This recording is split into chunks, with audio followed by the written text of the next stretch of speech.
அண்மை செய்தி. ஹரியானா சட்டப்பேரவை தேர்தலில் ஜூலானா தொகுதியில் போட்டியிட்ட மல்யுத்த வீராங்கனை வினேஷ் போகத் வெற்றி பெற்றிருக்கிறார். இதை பற்றின மேலும் விவரங்களை எமது செய்தியாளர் ராஜகுமரன் வழங்க கேட்கலாம். ராஜகுமரன், வணக்கம். விவரங்கள் என்ன பகிரலாம்?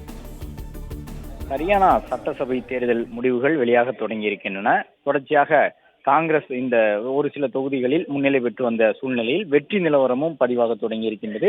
காங்கிரஸ் கட்சியினுடைய நட்சத்திர வேட்பாளராக ஹரியானாவினுடைய ஜுலானா தொகுதியில் போட்டியிட்டிருந்த நட்சத்திர வீராங்கனை, இந்தியாவிற்காக பல்வேறு சர்வதேச போட்டிகளில் பங்கேற்று ஒலிம்பிக் போட்டி வரை சென்று பதக்கம் பெறுவதற்கான வாய்ப்பினை பெற்றிருந்த மல்யுத்த வீராங்கனை வினேஷ் போகத் வெற்றி பெற்றிருக்கின்றார்.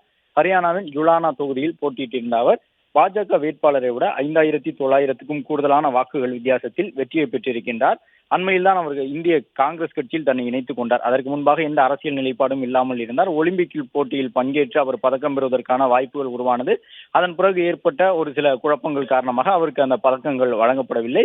அது மட்டுமல்லாமல் மல்யுத்த வீராங்கனையாக, இந்தியாவின் நட்சத்திர வீராங்கனையாக வினேஷ் போகத் இருந்து வந்த நிலையில் பிரிஜ்பூஷன் சிங் இந்திய மல்யுத்த சம்மேளனத்தினுடைய தலைவராக இருந்தார். பாஜகவின் நாடாளுமன்ற உறுப்பினராக இருந்தார். அவருக்கு எதிராக மல்யுத்த வீராங்கனைகள் 2 ஆண்டுகளுக்கு முன்பாக தீவிரமான போராட்டத்தை நடத்தியிருந்தார்கள்.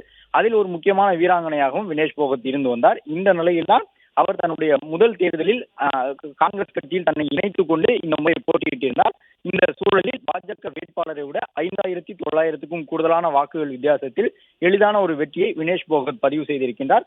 அதே நேரம் ஹரியானா மாநிலத்தினுடைய முடிவுகளை பொறுத்தவரை தொடர்ந்து அங்கு முன்னிலையில் இருக்கக்கூடிய கட்சியாக, ஆட்சி அமைக்க வாய்ப்புள்ள கட்சியாக பாஜகவே இருந்து வருகின்றது.